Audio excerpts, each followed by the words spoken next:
Hi, everybody. It's I, Nick Pennsylvania, here as I always am with my good friend Brendan Bond. Good evening, Brendan. Good evening, Nick. And we're here chatting. We had kind of a little bit of an emotional week, just kind of with the last episode, and we were just talking about hmm some of the comments we got from friends, from people that were around the hmm area in that time, and a lot of people really connected with it, and I was happy too that we were able to let some people know that it sounds some people that had kind of fallen off the radar a little bit, let them know that there were new developments, and hmm hopefully that means things will be solved in some time. But also, I know you were reading some comments from people, friends we've met long after the fact, who hmm were just really surprised how wild a story it was, and of course, hmm um, getting some feedback from people we've never met who were hmm just who thought it was kind of looked more into the story and yeah, so we've been kind of coming to terms with that and talking to some friends and so there's that. So it was a bit, but then you said, hey, you've got a few interviews that you're trying to get lined up. We both got a hmm few stories. I got some research I need to finish before. Same. Yeah, but you were like, I might have something a little fun, and we are at a deficit of fun, spooky stories. Right. So I haven't heard any of this. Yeah. I'm gonna hand things over to you. Yeah, like you said, there's been we've been covering a lot of heavy stuff the last few weeks and months.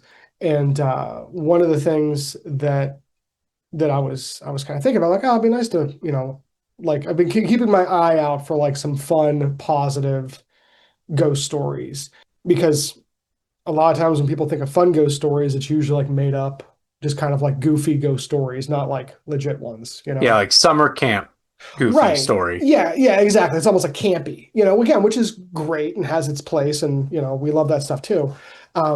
But so it was funny when this stuff came to me because I was already kind of like thinking about trying to find something fun to lighten things up. So this is a personal story from me and my family. So a few weeks ago, uh, my cousin was going to marry his fiance. We're all very excited. We were all very excited for that and everything. And about a week before they were set to leave for their destination wedding, my aunt was looking for her veil from her wedding to give to my cousin's fiance so that she could wear it for the ceremony and everything. And everyone was real excited about it. And then they quickly realized they couldn't find it. They thought they knew where it was because it had been used a few times before for other weddings. So it was like a known artifact in the family. So my one other cousin who was supposed to have it looked for it, couldn't find it. Everyone looked all over. It was a whole big to do. And my cousin is very organized. She is a mechanical engineer by trade. Everything has its place. Her husband is a industrial engineer. They're very organized people, so they don't typically lose things. But they apparently lost this very important family heirloom. So once it was realized that, like, hey, it's supposed to be here, it's not. My aunt, who was, upset over not being able to provide this to my cousin's fiance, asked my grandmother, who has been deceased for, geez, almost 20 years now, for assistance.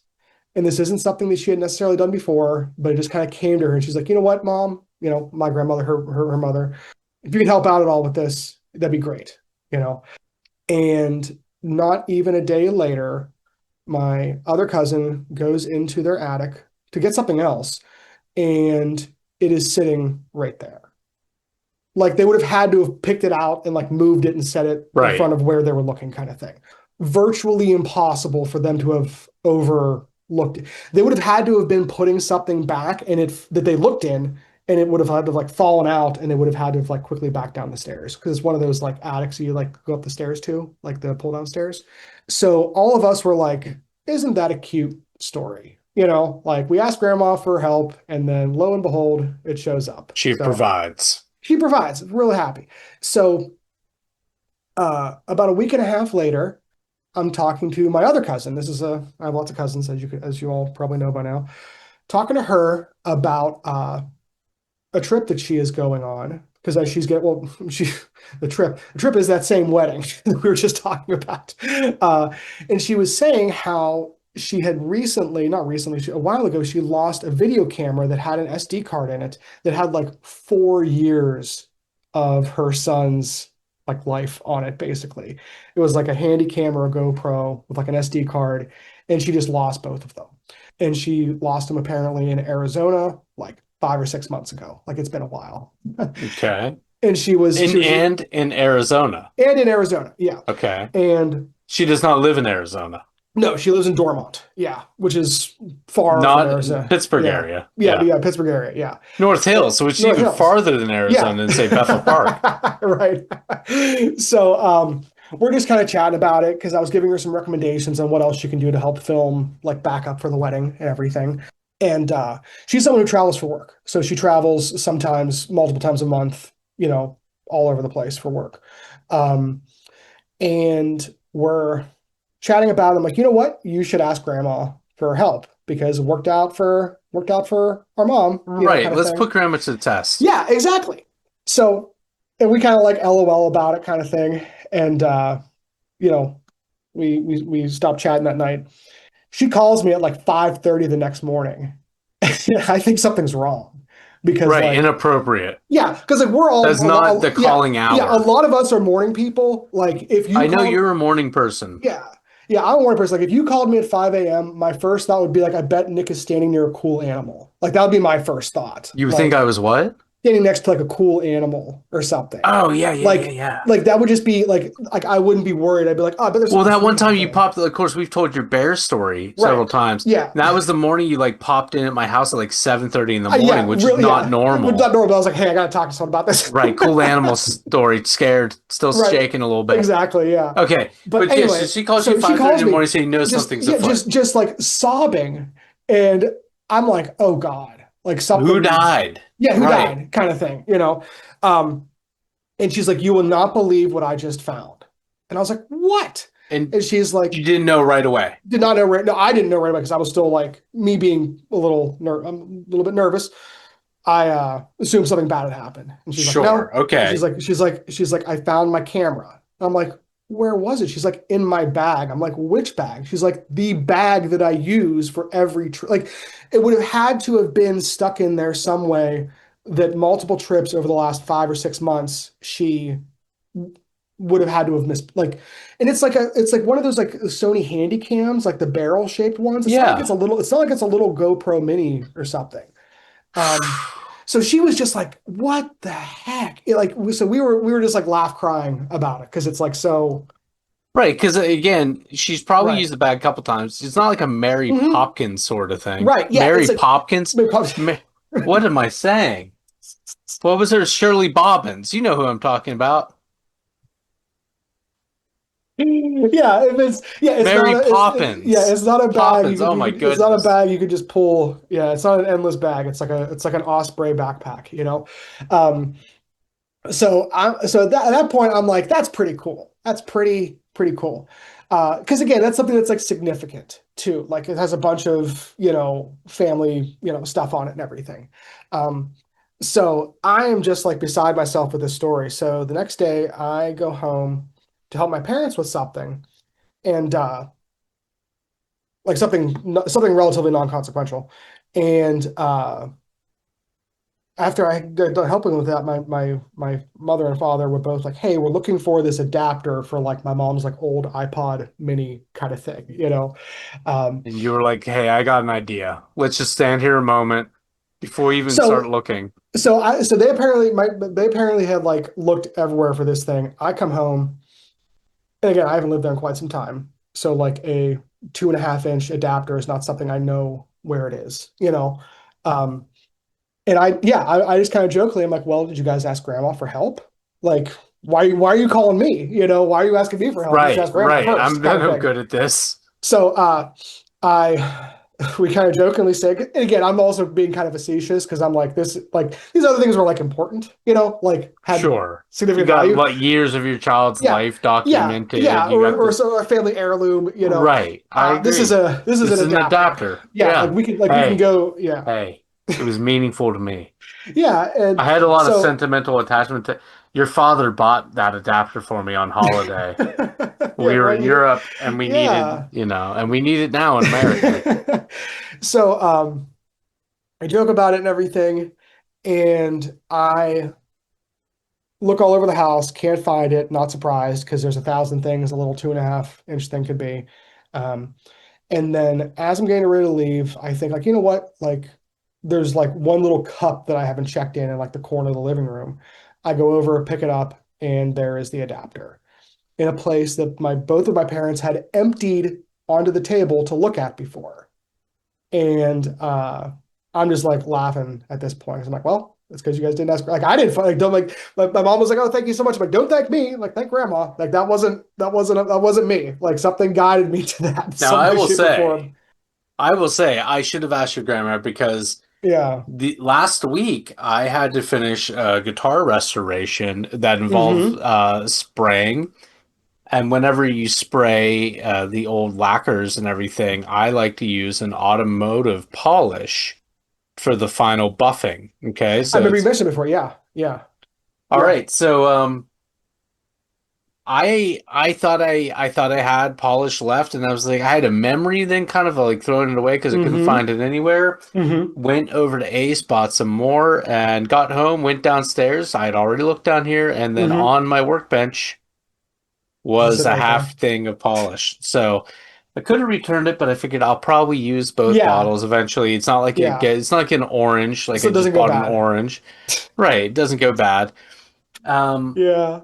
so sometimes you really can just overlook things, but that's pretty Mm-hmm. funny. And what's the time frame from all three of these events? Because it seems pretty close. This is within like 2.5, 3 weeks, I'd say. Yeah. Now, how old is Grandma now? Oh, she would be, I want to say she would 107, I think. Do you think you might be working Yeah. her too hard? Yeah, at this point, probably. Yeah. I Yeah. think, yeah, I mean, I I feel like she's earned a bit of a respite. But it's just interesting because it's like one of those things where like I'm sure there is some coincidence happening there and everything, but for someone like me who like looks for meaning in things for sure and likes to add narrative to things and does believe that there is something going on here, um, it's just a real funny coincidence if that's all it is, you know. Um, I wouldn't necessarily ask her for assistance with other small things again in the future necessarily. But I tell you, if I was in a bit of a pickle and I needed to find something that was important, I would be lying if I wouldn't have a little bit of, I'd have some faith in asking, at least, as You a result know, now, I do wonder if there is something about asking for help like that because Hmm. I'll put it this way. Yeah. We talk about sometimes just slowing down and calming down can help. And Oh, when for you're sure. missing, yeah, and when you're Yeah. missing something and you're in a panic, a tizzy even, or a Tizzy. Yeah. pickle, Yep. as you described earlier, and then stopping and asking for help is maybe it's kind of a way of calming things down I think because so. when you're really digging for something, you become kind of frantic Right. and you stop being able to see. Hmm. I remember one time at the old shop, Hmm. me and Sean were trying, another guy that taught at the shop. We were Hmm. getting ready to leave and we could not find my car keys anywhere. Hmm. And we tossed the place looking for the car keys and Yeah. it started out funny. Yeah. And then it got like we looked at the Like car there's, with our yeah. flashlights multiple times. We Right. figured they must be in there.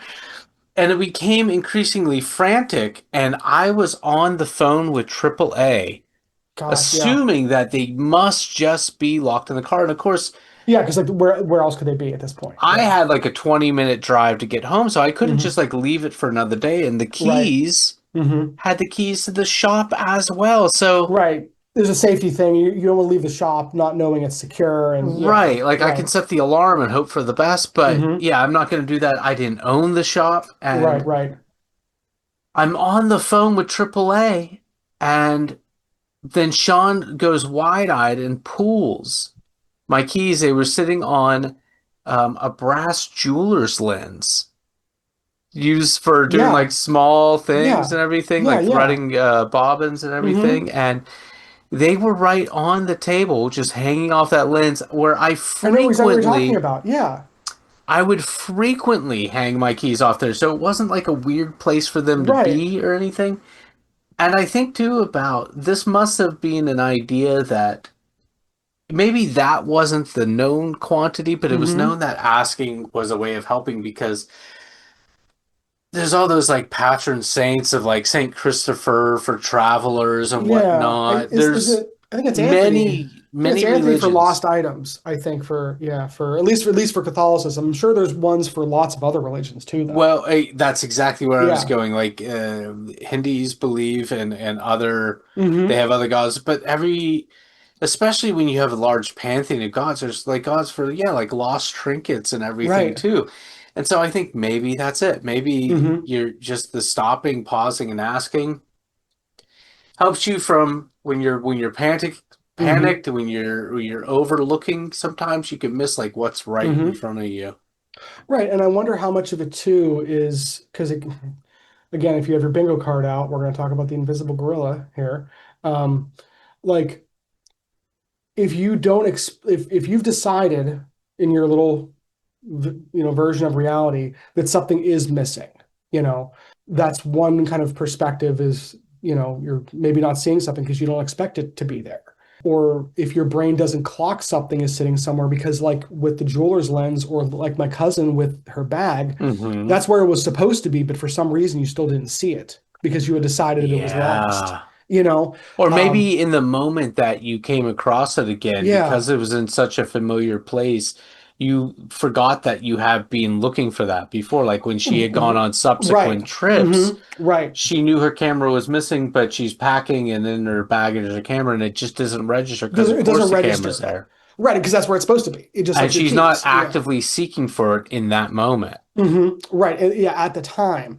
Um, and that's when you start focusing other places and looking around and And that's kind of what I'm creating thinking about me and scenarios. that Yeah. polish. Like it was so hmm obvious where it was Right. that I must have missed it because hmm I looked in other places where it should have been. hmm Like if I were responsible about Precisely. putting stuff away. hmm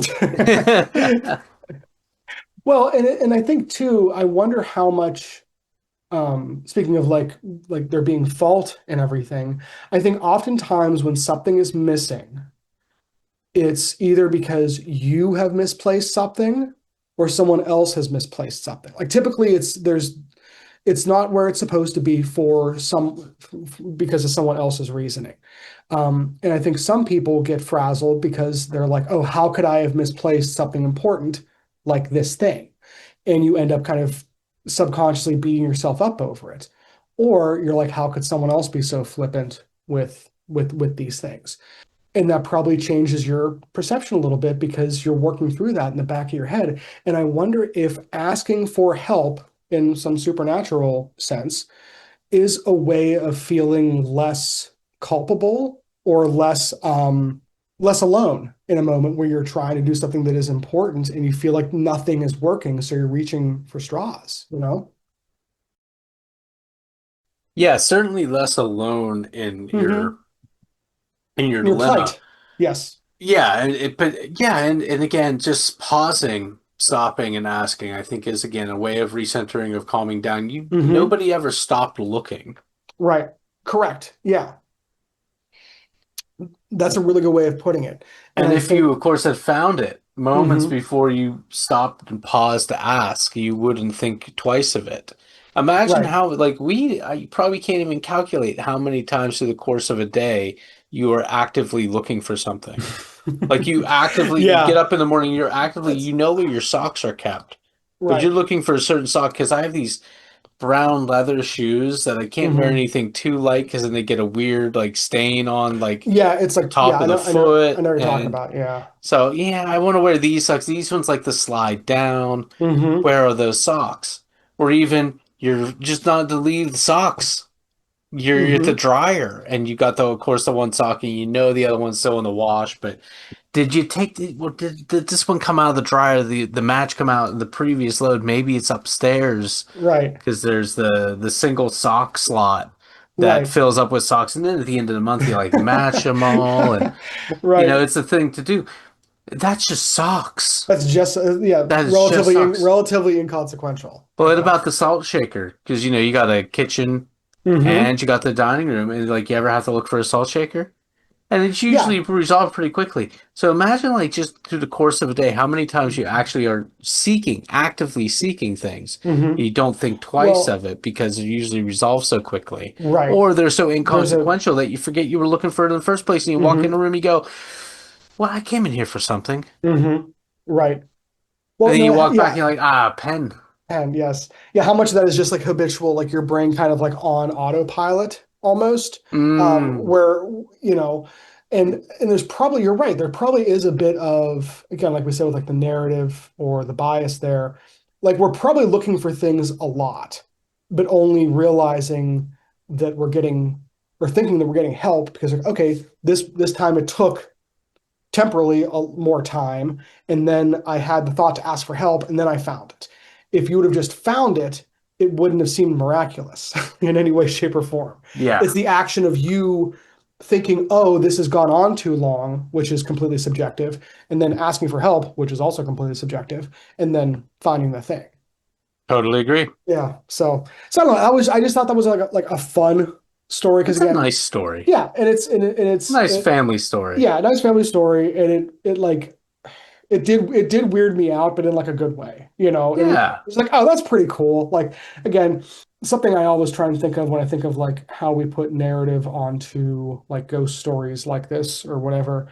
It's weird to infer that like my grandmother is listening and can intercede only in certain situations, Right. or maybe does more than I know, but only Well, I like that less sometimes. because I think Yeah, about this. Like, yeah, if you really yeah. buy it, Like if that's okay, what's happening, right? here's the Exactly. problem. Yeah. So, how discretionary is she? Because here's what I'm Hmm. saying. Like, to keep it PG, let's say I'm in the act of onism or something. Hmm. Like, I don't want to Yeah. think about like not just grandma, but Yeah. all of my relatives from time Right. immemorial could be peeping Right. in on that, like some sort of depraved person. That's not a comforting thought. And of course, Right. the only turnabout is like after I've Hmm. joined the choir invisible, I'll be able to do the same to them. They'll have no Hmm. rest. They'll have no peace. Well, So, and yeah. it's Do it's you it's have to summon her? right. Do you have to? Yeah, Because and like even part. Alexa doesn't work like that. They just conned you into thinking that's how Yeah. Alexa works. Right. And it's interesting because like part of me like because I think I come across this a lot whenever talking to people who do ghost hunting specifically, with the idea of like again we're in situations where we're assuming that what we're calling ghosts or whatever kind of paranormal activity associated with them are earthbound spirits in some way, shape, or form. Like I don't like the idea that like my grandma is still just like here looking in necessarily. Like there's probably more for her somewhere else, you know, but maybe not. Like I Maybe. don't know. Like it's just it's a weird line of thinking if you go if for every step you go past the my grandma helped me find my keys or whatever, like it sounds nice, but you start thinking about it, like what does that actually mean about like the existence of an Yeah. afterlife? Like What if your afterlife is just doing meaningless chores yeah, if for there's able-bodied people? hmm right. And like, yeah, I just don't know what that necessarily means. And like, I know I'm probably thinking into it too hard, which is, Oh, which is, well, what else which would is, this what else do we be if do? Yeah. Yeah. Like, oh, I had two people last week in the episode say that my comment about whenever we talked about meandering, and I said no one would ever accuse us of meandering ever? ever. Apparently that joke did land, so I was happy about that. Yeah, we would never speculate. Oh Yeah, my God. we would never. What's the old in search of thing? This show is based in part on theory and conjecture. Yeah, Like this is exactly. Yeah. entirely This is conjecturism. all we do is conjecture. Like we don't know I conject. anything. Yeah, exactly. It's like we are sure of absolutely nothing. So Oh my goodness, yeah. therefore everything is worth talking about in some way, shape, or form. But I do think it was a fun story, and I've been looking for something fun to talk about for a while. So I loved when that kind of like came up organically Yeah. in my life. So Well, and kind of on the topic of that, because, mhm, and by on the topic of that, I mean not on that topic at all. But I've been doing a lot of reading lately, mhm. and I have, like I said, I had a couple of stories. I have a few things I need to research and more, but a message of hope, really. And Yeah. this is maybe so. One of the earliest things we spoke about was somebody's father had seen like a shrouded, like a monk-like figure in the Hmm. bedroom. You remember Yes. that? Yes, I do. Yep.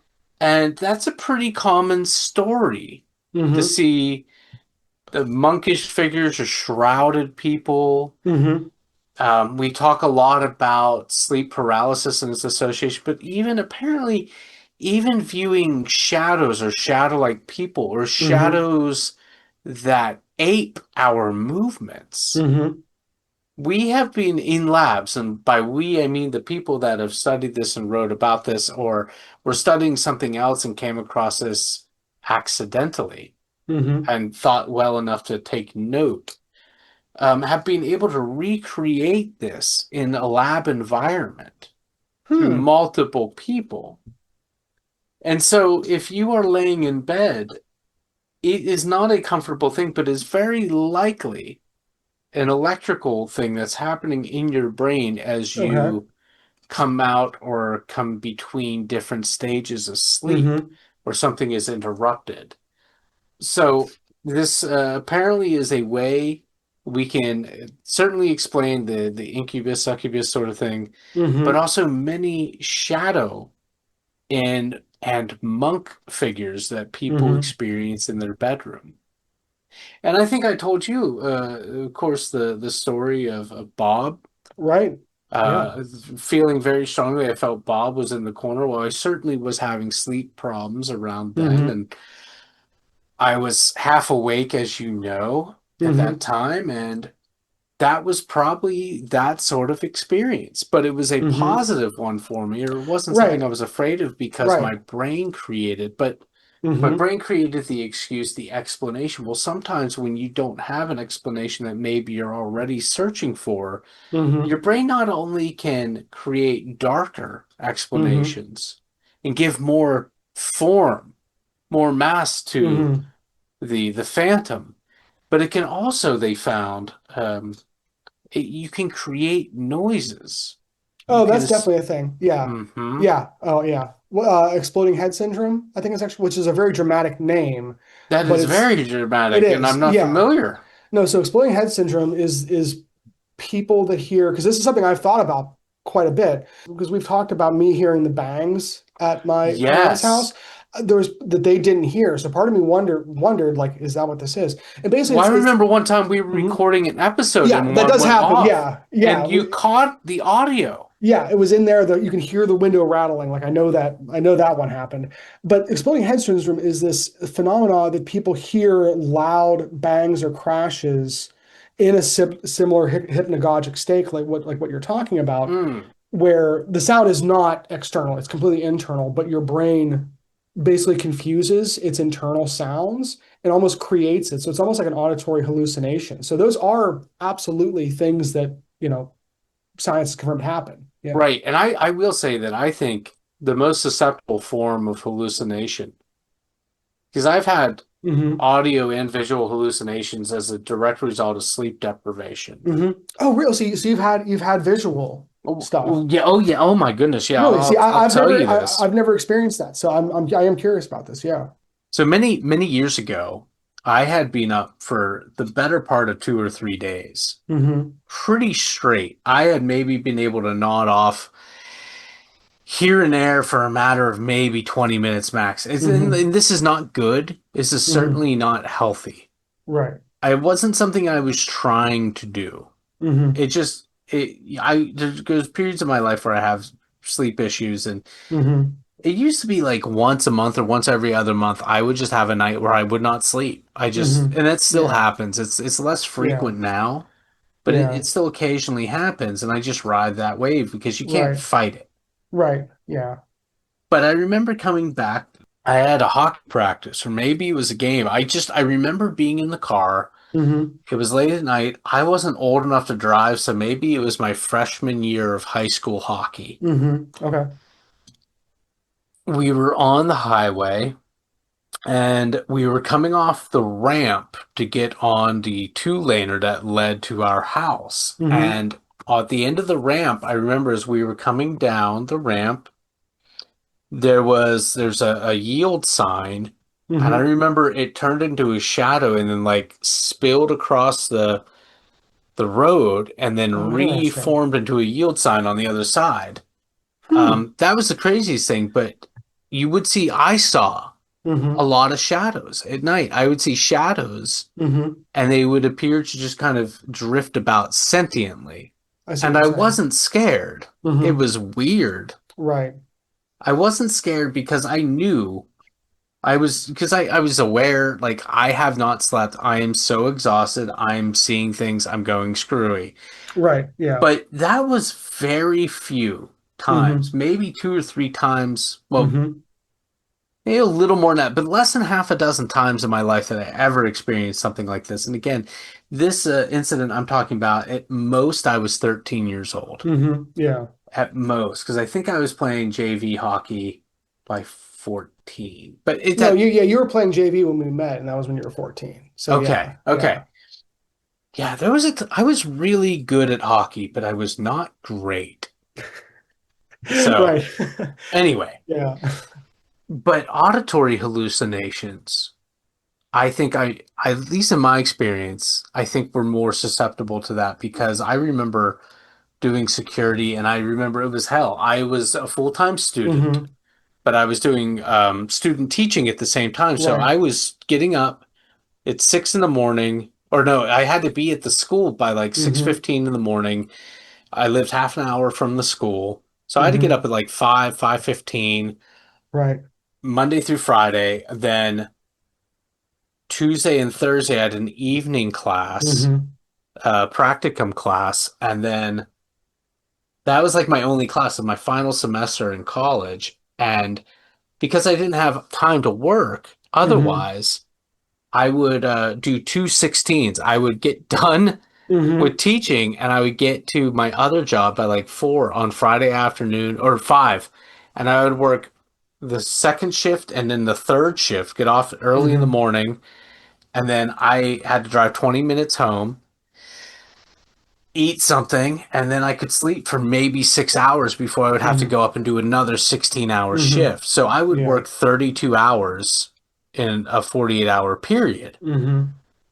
And yeah, I did some really dumb things just in order to stay awake on that second Hmm. night, and it was awful. Hmm. But I remember just pacing on a Sunday, and it was a call center. The place was dead. Hmm. Right. Oh, this is the Verizon call Yeah. center that I Hmm. spoke about last week, Yeah. We talked and about, yeah. I remember several times having auditory hallucinations, just hearing someone shout, "Hey!" But I Oh, knew like, yeah, like the what, like, building's totally yeah. empty. Right. Totally empty. That was probably one of the hardest times in my life. That was awful. I'm Hmm. glad that was happening when I was only like 21 or 22 Right. Yeah. because I don't think my body could handle it now. But Right. I've had auditory hallucinations a lot. Not a lot, not like a concerning amount, like Right. I should see it, Yeah. but like But yeah. there's always a very clear reason. It's always related to being sleep deprived, but at the same Hmm. time, it's also like my mind will be going, and sometimes you ever catch yourself and then you realize you're mumbling to yourself, and oh my God, the more I talk, the more I sound crazy. But I No, think I sometimes it's know what just you our mean. mind, we're having a Right. dialogue in our head, Hmm. and sometimes you go like, oh, did I just make that sound out loud, or did I just hear Right. that sound? But no, Right. it's Well, that especially, yeah, dialogue. especially when you're tired. Like I don't think I so much outside of what we already talked about. I don't think I deal with auditory hallucinations very often, but what I do deal with a lot, I feel like, is audio pareidolia, which is me thinking I'm hearing Pattern thing. seeking in Right. white Yeah. noise. Yeah. And a lot of that is whenever I'm outside. I'm Mm. usually hiking or fishing or doing something like that. And you think you hear someone talking in the distance, but Well, that happened just there's the not. other when we were Right. fishing just last weekend. Oh yeah. Yeah, exactly. Yeah.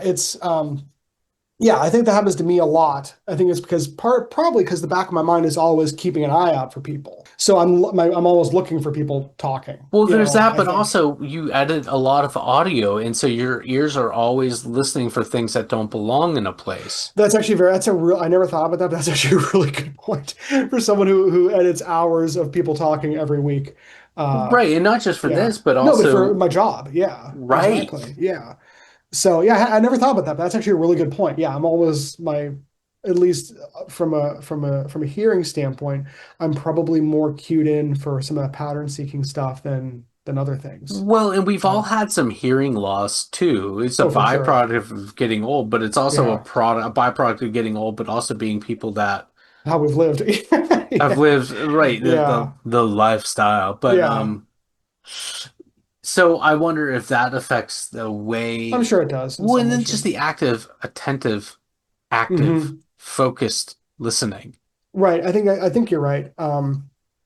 I'm lucky. I don't think I've ever had visual hallucinations, even when sleep deprived or sick or anything, which is something I've always been curious about because you hear people talk about like you're talking about with the shadows and everything. I have no real frame. Like I can understand what you're saying, but I don't have any frame of reference for that experience. So it always sounds fascinating to me.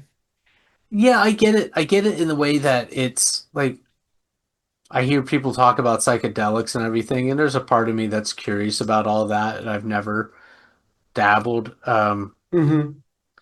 I will say that when I hear people talk about shadow people and everything, there's some people that clearly are just in love with the idea Right. and are actively, it's a blind spot, but they're actively Hmm. mistaking just a very simple thing. Hmm. I think that's especially true of people that believe in like orbs and, you know, Right. We've talked about some of that, like, we talked about a lot of that. And it's yeah. like, no, no, no, no. This is such an easy thing to explain Hmm. away.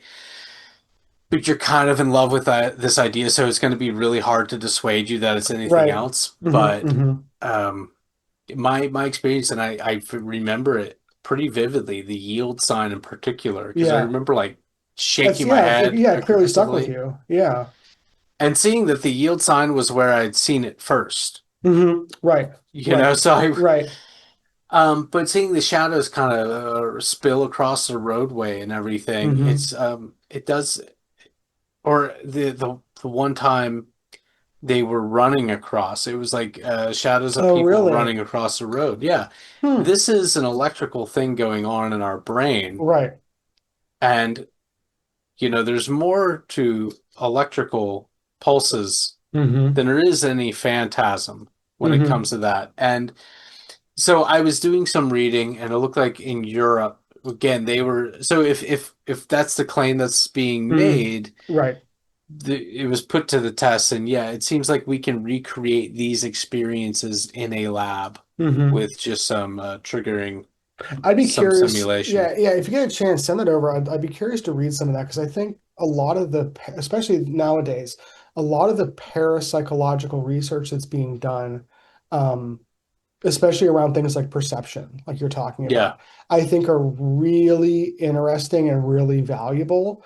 And I think a lot of what they tell us about how our brain and body works in relation to the world has a lot of really important facets to it, not just for paranormal studies, but for everything, you know? Um, so, Yeah, and I was listening to somebody comment about some of this, and they're saying, well, that might explain a lot of it, but what's the likelihood that we have all these cultures spanning all these hundreds, maybe thousands of hmm. years, and we have all these writings and people that were never that are having these similar experiences. What are the odds Hmm. of that being not paranormal? And I'm like, well, they're probably pretty freaking good because Hmm. people are people, and again, Right. are but how does this tie into your grammar? I think it's about we we can explain these things. Like when we pause and ask for help It's that way of refocusing, of slowing down, being more intentional. It's not maybe that grandma's helping you, but there's no harm in believing that. When we wake up early in the morning and we're kind of Hmm. groggy and we swear we have a terrifying experience, that Hmm. experience is very real, but not in the way that we think it is. It's almost certainly something disruptive misfiring in our brain, Hmm. and we are story driven things, and we're story Yes. driven in the sense that I asked grandma for help and grandma came down and helped, and because we found it not that long after. That's us being story driven, us having a moment, and we could rationalize and we could say, I understand that this is just my brain and I'm fully rational even though this is unsettling. Hmm. But instead we create a story of I saw this sentient demonic figure in black and Yeah, at whatnot. the foot of my bed. And so Yeah. I guess that's what made me think about it. It's like Hmm. there's stories that we can create that are harmless and Hmm. fun, and maybe like grandma, that's a celebration of your grandma. Right. I was about to say, yeah, it has It the benefit of that for it sure. is a story that has additional agency, not only of getting you to refocus, but the additional Hmm. agency is that you are remembering her and Hmm. her character. Hmm. And it's a way of thanking her for being around or whatever. Right, But then right, there are stories that we create that only serve to kind of shackle us a little bit. We right. can talk about shadow people and we can have fun with those stories. We can create good stories. But when we are believing that story in the minute of something which could be best explained, empirically explained by other Hmm. means, maybe we are doing a terror unto ourselves. And maybe you don't need that. Yeah, no, I know yeah, no, I know what you mean. I think that there are multitudes of things kind of coming together for some of these experiences. But I think that having the wherewithal to question them is really important. But I think you'd probably, it sounds like when you had the experience, especially with the shadows going across the road and everything, you knew, you're like, oh, this is me being really tired. This isn't Yeah. like you had the presence of mind at the time. I think that if someone either wasn't aware of that being a possibility or as likely, I could see that being really scary for people, Well, even if you do you know, know? it was very trippy is the best word that I Hmm. can think for it. Right. And but again, I was aware that people can, through sleep deprivation, Hmm. experience weird things like this and kind of lose Hmm. touch with reality. And so that's why It's I fascinating. was Yeah. I was already kind of aware of all that. Hmm. But even if I were not, I knew, like I said, I had been up for the better part of 3 days, and I Hmm. knew that was a problem. And that was very much at the forefront of my mind. I think it was only logical to conclude, even if I wasn't aware of the hallucinations, that Hmm. suddenly there's a suspension in reality, the Okay. rules Yeah. of nature. What's more likely that all of a sudden Right. the In that expectations of what instance, reality is yeah. have totally fallen away, or that Yeah. this is Right. symptomatic of a larger issue that I'm already dwelling upon?